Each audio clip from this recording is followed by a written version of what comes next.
ළමයි අද මම සාකච්ඡා කරන්න යන්නේ 2023-24 O level කොමර්ස් පේපරේ ඉතුරු MCQ ටික. ඒ කියන්නේ 33 ඉඳන් 40 වෙනකන් තමයි සාකච්ඡා කරන්න හදන්නේ. එහෙනම් අපි යමු 33 වෙනි ප්‍රශ්නෙට. 33 වෙනි ප්‍රශ්නය අහනවා ළමා පොත් 500ක් මුද්‍රණය කිරීමට අදාළ වියදම් පහත දැක්කේ. නේද? මොනවාද වියදම් කියලා අපි බලමු. කඩදාසි හා තීන්ත 1,50,000ක්, මුද්‍රිත පොතකට ගෙවන පුරස්කාරය 100ක් නේ. මුද්‍රණ යන්ත්‍රකරුවෙකුට ගෙවනවලු මුද්‍රණ යන්ත්‍ර ක්‍රියාකරුවෙකුට ගෙවනවලු වැටුප 35,000ක්. යන්ත්‍ර ක්‍රියාකරුවන් දෙන්නෙක් ඉන්නවලු. ගම් නූල් හා වෙනත් ද්‍රව්‍ය 5,000යි. සුපරීක්ෂකගේ වේතන රුපියල් 25,000යි. මුද්‍රණාංශයේ මාසික විදුලි බිල රුපියල් 20,000යි. එතකොට 33 වෙනි ප්‍රශ්නේ මොකක්ද අහන්නේ කියලා බලමු. ළමා පොත් නිෂ්පාදනයට අදාළ වක්‍ර වෙනත් වියදම් වල මුළු වටිනාකම වන්නේ. මෙයාලා අහන්නේ වක්‍ර වෙනත් වියදම් වල වටිනාකම. එතකොට අපිට වක්‍ර වෙනත් වියදම් මොනවද හම්බෙන්නේ? කඩදාසි හා තීන්ත. ඒක ඇවිල්ලා ඍජු වියදමක් නේද? කියන්නේ ඍජු ද්‍රව්‍ය. එතකොට මුද්‍රිත පොතකට ගෙවන පුරස්කාරය ඇවිල්ලා ඍජු වෙනත්. මුද්‍රණ යන්ත්‍ර ක්‍රියාකරුවෙකුට ගෙවන වැටුප ඒක ඇවිල්ලා මුද්‍රණ යන්ත්‍ර ක්‍රියාකරුවෙකුට ගෙවන වැටුප ඒක ඇවිල්ලා යාල ඍජුවම දායක වෙනනේ. ඒ හින්දා ඍජු ශ්‍රම. ගම් නූල් හා වෙනත් ද්‍රව්‍ය ඒවා ඇවිල්ලා මොනවාද? වක්‍ර ද්‍රව්‍ය නේද? ඊළඟට සුපරීක්ෂකගේ වේතන ඇවිල්ලා වක්‍ර ශ්‍රම. එතකොට මුද්‍රණාංශයේ මාසික විදුලි බිල මොනවාද? වක්‍ර වෙනත්. එතකොට අපිට ගන්න වෙන්නේ දැන් වක්‍ර වෙනන්නේ. එතකොට අපිට ගන්න වෙන්නේ රුපියල් 20,000ක් කියලා. එතකොට මේකේ උත්තරේ රුපියල් 20,000ක් කියලා තියෙනවා. ඊළඟට 34 අහනවා ළමා පොතක නිෂ්පාදන පිරිවැය වන්නේ. ළමා පොතක නිෂ්පාදන පිරිවැය අහන්නේ මෙයාලා. එතකොට මෙයාලා දීලා තියෙන ළමා පොත් 500ක වියදම් වලට අදාළව විස්තර තමයි දීලා තියෙන්නේ. මේක විතරයි එක පොතක වියදමක් විදිහට දීලා තියෙන්නේ. එතකොට අපි මේ හැම එකක්ම රුපියල් 500ෙන් බෙදන්න ඕනේ නේද? රුපියල් 500ෙන් බෙදන්න ඕනේ. ඒ කියන්නේ 500ෙන් බෙදන්න ඕනේ. එකක හොයන්න. 1,50,000 500ෙන් බෙදුවාම 300ක් එනවා. 300ක් එනවා. તો මේ 100 හරියම 35,000 කියන්නේ දැන් මෙයාලා දෙන්නෙක්නේ. එතකොට මේක දෙකෙන් වැඩි කරලා ඉවරලා 70,000ක් නේ. එතකොට අපි ඒක ආයේ 500ෙන් බෙදන්න ඕනේ. එතකොට කීයද? එතකොට එනවා අපිට 140ක්.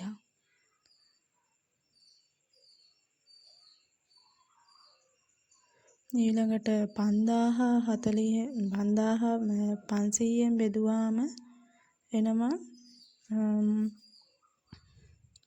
රුපියල් 10යි. රුපියල් 10ක් එනවා. එතකොට 25,500ෙන් බෙදුවාම එනවා රුපියල් 50ක් එනවා. ඊළඟට 20,000 රුපියල් 500ෙන් බෙදුවාම එනවා 40ක්. එතකොට මේ ඔක්කොගම ටෝටල් එක එනවා අපිට 640ක්. බලමු අපිට එතකොට මේ උත්තරේ තියනවද කියලා. ඔව් රුපියල් 640ක් තියෙනවා. එතකොට උත්තරේ 4 වෙනි එක. පියන් එහෙනම් ඊළඟ ප්‍රශ්නෙට පහත තොරතුරු ඇසුරෙන් අංක 35 සිට 40 ප්‍රශ්න වලට පිළිතුරු සපයන්න. සමන් 2023 1 දින රුපියල් ලක්ෂ 5ක් ආයෝජනය කරලා ඉන් 3,20,000ක කාර්යාල උපකරණ මිලදී ගන්නවා. ඊළඟට ඒක මිලදී අරගෙන සේවා සැපීමේ ව්‍යාපාරයක් ආරම්භ කරනවා. එයා ගාව මුලින්ම රුපියල් 5,05,000ක් තිබිලෙවලා එයා එකෙන් 3,20,000ක් ආයෝජනය කරලා සේවා සැපීමේ ව්‍යාපාරයක් ආරම්භ කරනවා. එතකොට මේ ව්‍යාපාරයට අදාළව තොරතුරු 2023-12-31 දිනෙන් අවසන් වර්ෂයට අදාළ තොරතුරු කිහිපයක් දීලා තියෙනවා. මේ දීලා තියෙන යාලා ආදායම් ලැබීම් ටික, ඒ වගේම තමයි වියදම් ගෙවීම් ටික, ඒ වගේම තමයි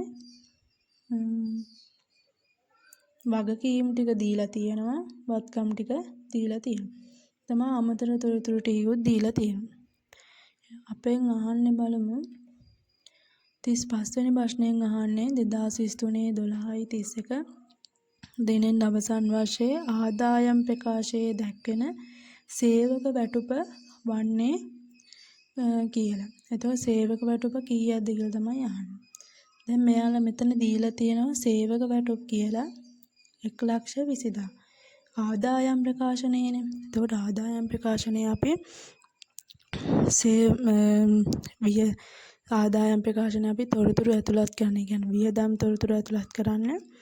ගෙව්වන් නැතත් ගෙව්වාසේ සලකා. නේද? ලැබුණා නැතත් ලැබුණාසේ සලකා.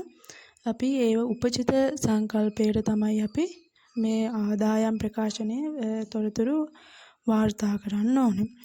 එතකොට දැන් මෙයාලා එතකොට දීලා තියෙනවා අමතර තොරතුරු වලට කීයක්ද මේ 2023 දෙසැම්බර් මාසයට අදාළ සේවක වැටුප් 20,000ක්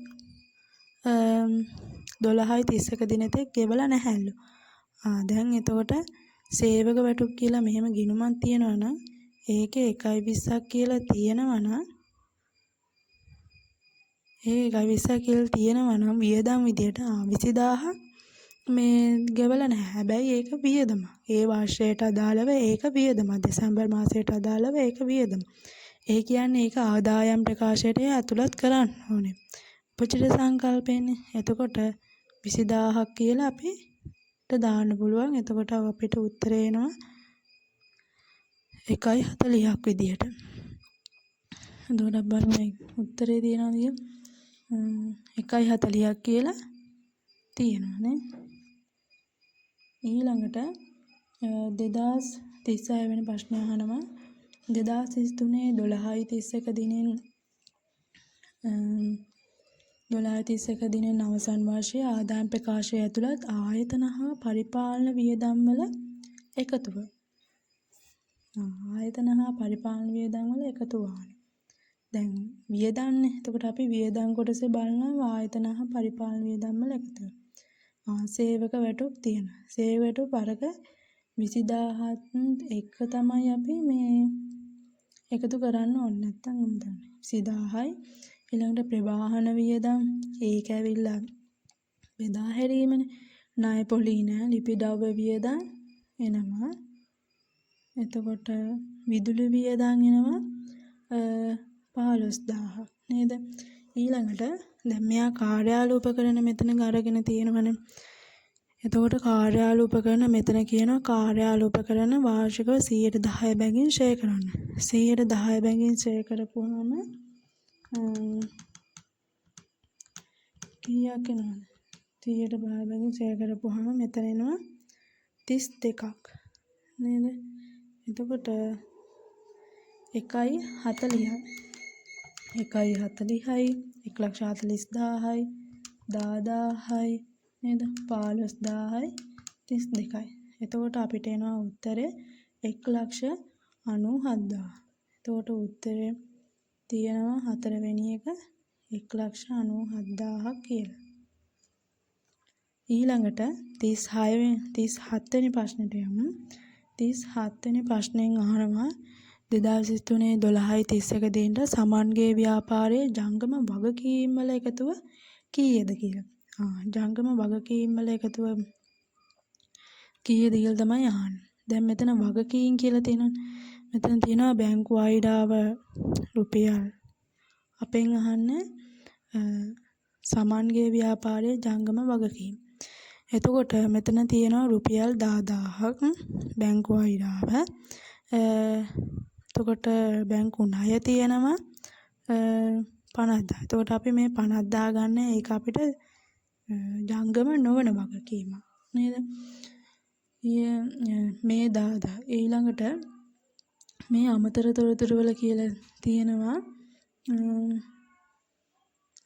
මේ මාසයට අදාළව සේවක වැටුප් දීලා තියෙනවනේ නේද? ඒක අපි තාම ගෙවලා නැහැ. ඒ කියන්නේ ඒක ගෙවන්න ඕනේ. එතකොට එතන 20ක් එන්න ඕනේ. ඒ කියන්නේ අපිට ඒක වගකීම. ඊළඟට දැන් මෙතන ගත්ත බැංකු ණයට අදාළව අපි පොලි ගෙවන්න ඕනේ නේද?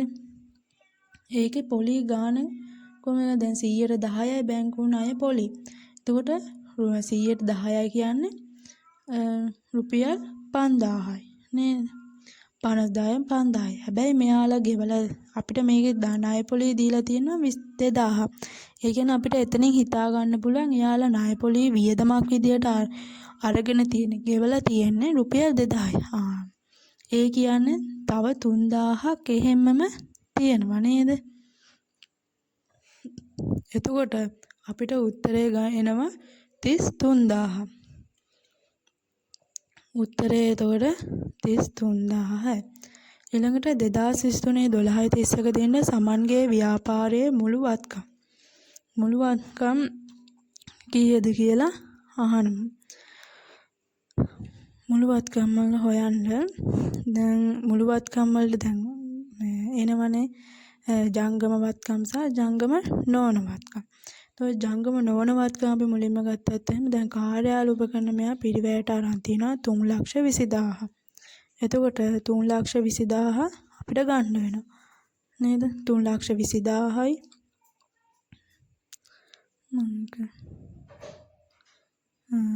ගත්තොත් එහෙම මේ තියෙන 3,20,000යි හරිද? බලමු 3,20,000යි ඊළඟට අපිට ගන්න වෙන ජංගම වත්කම්.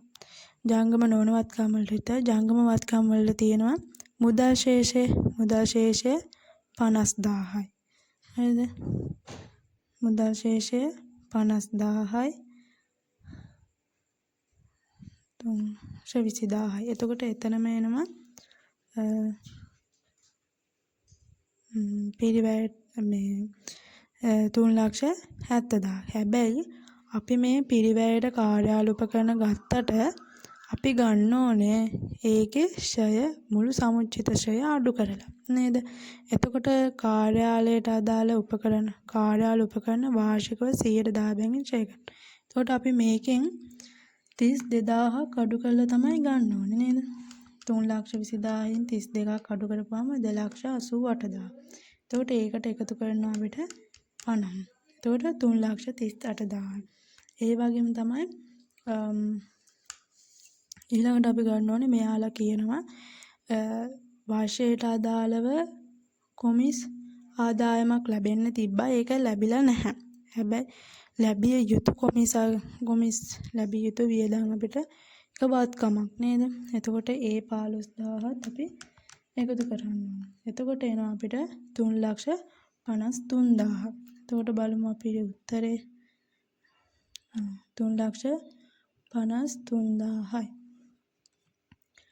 ඊළඟට 39 වෙනි ප්‍රශ්නය අහනවා 2023 12:31 දිනෙන් අවසන් වර්ෂය සඳහා ව්‍යාපාරයේ ශුද්ධ ලාභය. දැන් ශුද්ධ ලාභය හොයන්න ඕනේ. ශුද්ධ ලාභය හොයන්න දැන් මේ ටිකම එකතු කරන්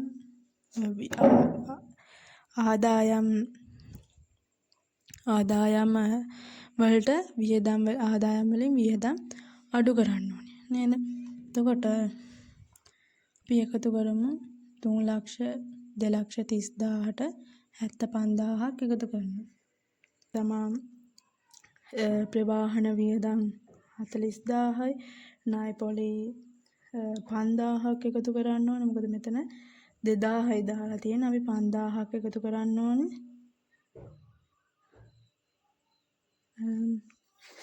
5,000ක් එකතු කරන්න ඕනේ. ඒ ළඟම ලිපි ද්‍රව්‍ය වියදම් රුපියල් 10,000යි. විදුලි වියදම් රුපියල් 15,000යි. ඒ වගේම තමයි කාර්යාලෝපකරණ ෂය රුපියල් 32000 වියදම් විදියට එකතු කරලා වෙලා ඒක එතකොට අපිට එනවා 2,42,000. ඒ 2,42,000ට 3,20,000න් 2,42,000 අඩු කරනවා. එතකොට අපිට එනවා මේකේ උත්තරේ කීයද? 78,000. එතකොට අපිට උත්තරේ එනවා 78,000. ඊළඟට 40 වෙනි ප්‍රශ්නය 2023 12/31 දිනට සමන්ගේ ව්‍යාපාරයේ මුළු හිමිකම හොයන්නේ කොහොමද?